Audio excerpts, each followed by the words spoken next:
தலைக்கவசம் அணிந்து இருசக்கர வாகனங்களில் வந்த வாகன ஓட்டிகளுக்கு நடிகை சிவகார்த்திகேயன் நடிப்பில் வெளிவர உள்ள பராசக்தி திரைப்படத்திற்கான டிக்கெட் வழங்கப்பட்டது. ஏன் படம்டா தோத்துறக்கூடாது, தோத்தா அசிங்கம். நம்ம ஊர்ல வீடு விடா போய் டோக்கன் கொடுத்தாச்சு. வெள்ளிக்கிழமை 3 மணி ஞாயிற்றுக்கிழமை 6 மணி ரெண்டு இடம் வந்து படம் பார்க்கணும்னா அது மட்டும் இல்லைண்ணே, படம் பார்க்க வரவங்களுக்கு பிரியாணி சரக்கு சைடிஷ்னு எல்லாத்துக்கும் பணம் பட்டுவாடா பண்ணியாச்சு. இது பராசக்தி அல்ல, ஏன்னா ஒரு நல்ல பேரை இந்த படத்துக்கு வைக்கிறதுக்கு எந்த யோக்கியதும் கிடையாது. இதுக்கு பரதேசி 2 பரதேசி 4 வைங்க. இந்த நெருப்பு பார்வோம் பற்றிக்கொள்ளும். தீ வரலையே, அப்ப இனிமேல் பேர் தீப்பறி திருமுகம் இல்ல, ரத்த திருமுகம் தான். பேரை மாத்திக்கோ. நாங்க தீப்பெட்டி வாங்கிட்டு வந்து வைக்க போற கொளுத்திக்கிறோம். தாய்மொழிக்காக ஒரு படம் பண்ணிருக்கேன், அது பராசக்தி. இத பார்த்தா கண்டிப்பா கோவம் தான் வருது. பராசக்தியோட தெலுங்கு வெர்ஷன்ல அந்த சாங்ல லாங்குவேஜுக்கு ஏத்த மாதிரி தெலுங்கு வாழ்கன்னு போஸ்டர் மாத்தி இருக்காங்க. அவர்கிட்ட வாங்கின காசுக்கு ஏணி சின்னத்துல ஒரு குத்து, உங்ககிட்ட வாங்கின காசுக்கு தென்னை மரம் சின்னத்துல ஒரு குத்து, ஆக மொத்தம் 2 குத்துனே. எல்லா கட்சிக்காரும் காசு வாங்குறது, எல்லா கட்சியும் போறது. பகை இல்லாம போறீங்க. எதுக்காக அவங்க இந்த போராட்டத்தை பண்ணாங்க? புகழுக்காகவா, அரசியலுக்காகவா, தமிழ் மொழிக்காக? பேன் இந்தியா மூவியா காட்டணுங்கிறதுக்காக ரீஜனுக்கு ஏத்த மாதிரி லாங்குவேஜ மாத்தி காட்டுறதுக்கு இது பேன் இந்தியா ப்ரொடெஸ்ட் கிடையாது, தமிழ்நாட்டுல நடந்தது. ஏன் படம் ஓடணும், ஏன் படம் காசு பண்ணணும். நான் பொம்பளை ரொம்ப மதிக்கிறேன், ஆனா இப்ப எனக்கு வேற வழியே இல்லமா. எல்லா லாங்குவேஜும் ஸ்பெஷல் தான், ஆனா கமர்ஷியல் பர்பஸ்க்காக நம்ம வசதிக்கு ஏத்த மாதிரி லாங்குவேஜ மாத்திக்கிறதுக்கு இது ரேண்டம் ஸ்டோரி கிடையாது, ஹிஸ்டரி. அதான்டா பண்ணி மேய்க்கிறவன பூரா பக்கத்துல வச்ச பத்தியா, என் புத்திய சப்பல்ஸ்ல அடிக்கிறான். புஷ்பா படத்தோட தமிழ் வெர்ஷன்ல கூட அல்லு அர்ஜுன் அவர்கள் பச்சை தெலுங்குன்னு தான் சொல்லுவாங்க, தமிழ்னு சொல்ல மாட்டாங்க. இவன் மூத்திரத்தை குடி, அப்ப கூட உனக்கு புத்தி வராது. சிவகார்த்திகேயன் நடிச்சு பராசக்தி திரைப்படம் வெளிவர போகுது. இதை வச்சு திமுக காரணங்க, இந்த தீகா காரணங்க ஹிந்தி எதிர்ப்பு எப்படி தெரியுமா இருந்துச்சு? அதுல திமுகவுடைய பங்களிப்பு என்ன தெரியுமா?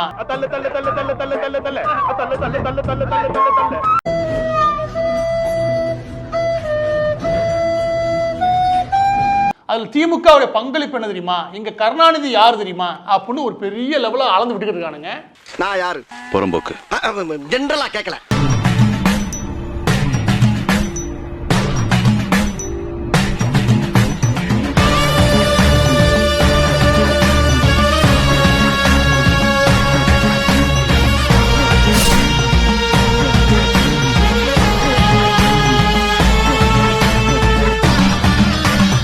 நம்ம சேனலோடைய வளர்ச்சிக்கு நீங்கள் கான்ட்ரிபியூஷன் செய்யணும் அப்படின்னு நினச்சிங்கன்னா இந்த QR கோட் மூலமாக உங்களால் முடிஞ்ச அமௌண்ட்டை நீங்கள் கான்ட்ரிபியூஷனாக நம்ம சேனலுக்கு அடிக்கலாம். நன்றி. அதுக்கு முன்னாடியே முதலமைச்சர் எல்லா இடங்களும் என்ன சொல்றாப்புல, தமிழ் வெல்லும், தமிழை வச்சு பாருங்க அப்படின்னு சொல்லி இப்பயே பிரச்சாரத்தை ஆரம்பிச்சிட்டானுங்க. தமிழ் வாழ்க, தமிழ் வாழ்க, தமிழ் வாழ்க. கைய விடியா விட்ட நீ போயிருவ. போயிருச்சியா போயிருச்சியா. இவங்க எடுத்திருக்க இந்த படம் தேர்தலுக்காகவே எடுத்து வெளியிடுறானுங்க. இதை வச்சு மக்களை மூளை செலவை பண்றது எப்படி? இதுதான் இந்த படத்தோட நோக்கமே அன்றி இதுல உண்மையை சொல்ல போறதில்லை. சினிமா நடிகர்களை கூத்தாடிகள், சினிமா பின்னாடி போகாதீங்கன்னு சொன்ன இவங்க தான் எந்த ஒரு ஈவெண்ட்டை வச்சாலும் சரி அதை ப்ரமோட் பண்றதுக்கு சினிமாக்காரனுங்களை கூப்பிட்டுட்டு போய் உட்கார வைப்பாங்க. அப்ப நம்ம காட்டியும் கொடுக்குறோம், கூட்டியும் கொடுக்குறோம். இந்த ஈன பொழப்புக்கு பேசாம எங்கேயாவது போய் ஊருக்கு போயிடலாம். ஒரு முரண்பாடு, ஒரு பாரடாக்ஸா நீங்க நடந்துக்கிறீங்க அப்படிங்கிறத பலரும் உணர ஆரம்பித்திருக்கிறார்கள். ஸோ திமுகவுக்கு எதிர் வேற யாருமே கிடையாது, திமுக தான். எனக்கு மட்டும் ஏன்டா இதெல்லாம் நடக்குது? மூக்கு கீழே பஞ்சாயத்து கிணறு மாதிரி ரவுண்டா ஒண்ணு இருக்க வாயா, அதை மூடி வச்சிருந்தீங்கன்னா எல்லாம் ஒழுங்கா நடக்கும். இந்த படத்தை எடுத்ததுக்கு 200 to 250 கோடி கணக்கு எழுதிட்டானுங்க. எப்படி 500 கோடி பட்ஜெட் காமிச்சிருவானுங்க. இவங்க வச்சிருக்க பிளாக் மணியெல்லாம் ஒயிட்டா மாத்திடுவாங்க, வேற வேற பேர் வேணா போடுவாங்க. ரெண்டுமே கருணாநிதி குடும்பம் தான். எனவே இது கருணாநிதி குடும்பத்துக்காக, கருணாநிதி குடும்பம் மீண்டும் ஆட்சிக்கு வர்றதுக்காக எடுக்கப்பட்ட படம். இவ்வளவுதான் நம்ம பார்க்கணும். இதை மக்களுடைய கருத்து மண்ணாங்கட்டிலாம் இவங்களா திணிக்கிறது. உங்களுக்கு அரசாங்கத்தோட பிரச்சனை, டெல்லிக்கு போய் உங்க எதிர்ப்பு தெளிவுபடுத்துங்க. டெல்லி தான் இங்க வா. நாங்க ஹிந்தி திணிப்புக்கு தான் எதிரானவங்க, ஹிந்திக்கோ ஹிந்திக்காரங்களுக்கோ இல்ல. 4 காலி பயலுங்க ஒரு பில்டிங்க பத்த வச்சதும் டெல்லியில இருந்து கிளம்பி காளி பசங்க அப்படின்னு சொல்லி பக்தாச்சலம் பேசுற மாதிரி ஒரு வசனத்தை வந்து இந்த அம்மா வந்து காட்டியிருக்காங்க. சோ இந்த காளி பசங்கிறதுக்கு நீ ஒரு வசனம் வைக்க தெரியுதுன்னா அதை சொன்னவன் யாருன்னு உனக்கு தெரியும் தானே? எனக்கு தெரியும், அதனாலதான் சும்மா காத்துக்கு மாத்தி சொன்னேன். லூசு மாதிரி தெரிஞ்சா தெரிஞ்சுக்கிட்டே போய் சொன்னீங்கன்னா அப்ப நீ தானே லூசு. சொல்லு, நீ தானே லூசு. சொல்றா, நீ தானே லூசு. அந்த இந்திய எதிர்ப்பு போராட்டத்தை ஏன் மாணவர்களை அடக்கல, அது மாணவர்கள் கூட சொல்லல, அவர் ஒரு கெட்ட வார்த்தை சொல்லுவார், காவாலிகள்னு சொன்னார். இந்த காவாலி பசங்களை எதற்கு காவல்துறை அடிக்காமல் இருக்கிறது? காவல்துறை கையில் துப்பாக்கியும் லத்தியும் பூப்பறிப்பதற்கான எழுதினவர் தான் ஈவேரா. நாசமா போவ அழிஞ்சு போவ நீ நல்லா இருக்க மாட்டடா நல்லா இருக்க மாட்டா செருப்பால அடிக்கடா அவனை செருப்பெல்லாம் வெளிய விட்டோம்னே எடுத்து வந்து அடிக்கடா வந்து காளி பசங்க அப்படின்னு சொல்லி மொழி போராட்ட மாணவர்களை விமர்சிச்சவர். அது அதிகமா வழக்கமா சொல்ற வார்த்தை அது. பக்தவாச்சலம் காளி பசங்கன்னு சொன்னதுக்கு ஏதாவது ஒரு ஆதாரத்தை நீ காட்டிடு, நீ வந்து பேசணும் சரின்னு சொல்றேன். நீங்க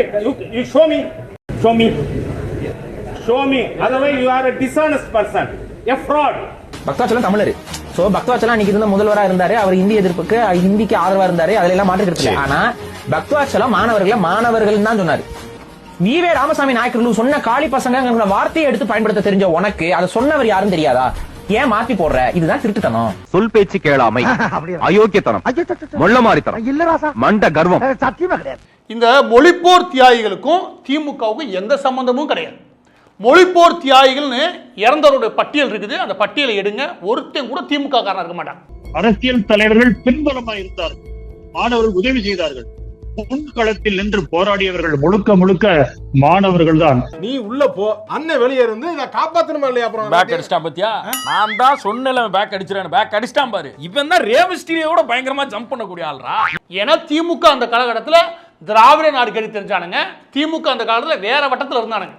ஆனா திரைப்படத்தை கவனிச்சு வச்சுக்கவே, நீ அந்நாட்டையும் பெரியாட்டையும் விருது வாங்கி கிழிச்சேன்னு படத்தை அடிச்சிருப்பாங்க. எதுக்கு நீ அவளை உள்ள கொண்டு வர? என்னிடம் வராதீர்கள் தம்பிகளே, சரி வகுந்து விடுவேன், சரிங்க எழுத்தாணியை சங்கிலே குத்தி விடுவேன். நீ அந்நாட்டையும் பெரியாட்டையும் விருது வாங்கினேன். பெரியார் தமிழை பத்தி என்ன பேசினா தெரியுமாடா? தெரிஞ்சுதான் இந்த மாதிரி பேசுவியா? ஹிந்தி எதிர்ப்புல முதலாவது சூடு சூழல் நமக்கு இருந்து வச்சுக்கவே, இந்த ஈவே ராமசாமி இருக்காலே அந்த ஆளை பத்தி விட்டுருவீங்க. அந்த அளவுக்கு மொழியை கேவலமா இழிவா அசிங்கமா பேசின ஆளு இந்த திராவிட கும்பல். இவங்க வந்து உட்கார்ந்து நம்ம எவ்வளவு தூரத்துக்கு மூல செலவு பண்றாங்கன்னா, யாராவது மொட்டை அடிச்சிட்டு வந்தா அவன் தலையில தபையெல்லாம் வாசிப்பீங்க. இப்ப நான் வாசிக்கிறேன் பாரு. இந்த மாதிரி இதுல அடுத்து வர கோவம் தெரியுமா? இந்த லேடி தான் யாரு? இயக்குனர். இந்த அம்மா எடுத்த இறுதி சுற்று ஒரு படம். இவர் இந்த சூர்யாலாம் இருக்காங்க பாரு, ஆத்தாடி இவங்கள மாதிரி இந்த ஊர்ல ஆட்டே போற ஆளே பார்க்க முடியாது. ஓடுற பஸ்ல இருந்து ₹1 காயின் விழுந்தாலே உருண்டு வந்து எடுக்கிற வேண்டாம் இந்த சைல்டு சின்ன. ₹1000 விழுந்தா விடுவேனா? அண்டர்வேர் கிழிஞ்சாலும் அசால்ட்டா வந்து எடுப்பேன்டா. ஊருக்கு மட்டும் வியாக்கியதம் அவ்வளவு பேசுவாங்க. ஏன்னா ஒரு உண்மை கதையை பேஸ் பண்ணி எடுக்கிறேன். பாக்ஸர் துளசிகளானவருடைய கதை, அவங்கள பல மணி நேரம் எடுத்து அந்த கதையை உருவி இவங்க இறுதி சுற்றுன்னு படத்தை கொண்டு வந்துருச்சு. அந்த உண்மை சம்பவத்தை கூடிய ஒரு பர்சன் தான் இப்போ நான் உங்ககிட்ட பேசிட்டு இருக்கேன். எல்லாமே அதில் அந்த பொண்ணு பேசுகிற ஒரு டைலாக்கும் பார்த்தீங்கன்னா என்னோட வாழ்க்கையில் நடந்த உண்மையான சம்பவம். ஒருத்தருடைய உண்மை கதை தழுவி நம்ம எடுக்கிறோம்னா அவங்களுக்கு ராயல்ட்டின்னு ஒன்று கொடுக்கணும். இந்த படம் எடுத்து கிடைக்கக்கூடிய லாபத்தில் ஒரு பகுதி அவங்களுக்கு கொடுக்கணும். உண்மை கதையை எடுத்துட்டு அவங்களுக்கு எதையுமே கண்டுக்கிறாம திரும்ப அவங்க வந்து கேட்டால் கூட அவங்கள மிரட்டி இருக்கு இந்த பொம்பளை. எது இது? எனக்கு அவனை தெரியும் இவனை தெரியும். பொம்பளையாச்சுன்னு பாக்குறேன். யாரா பொம்பளை? நான் 10 ஆம்பளைக்கு சமண்டா. அப்போ நடிக்கிறதுல தப்பே இல்லடி. ஸ்டார்ட் பண்ணு.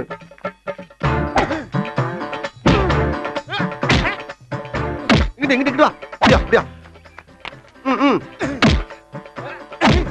படைக்கலடி. மண்டையில மட்டும் அடிச்சிடாத, கொலைகேஸ்ல உள்ள போயிருவேன்.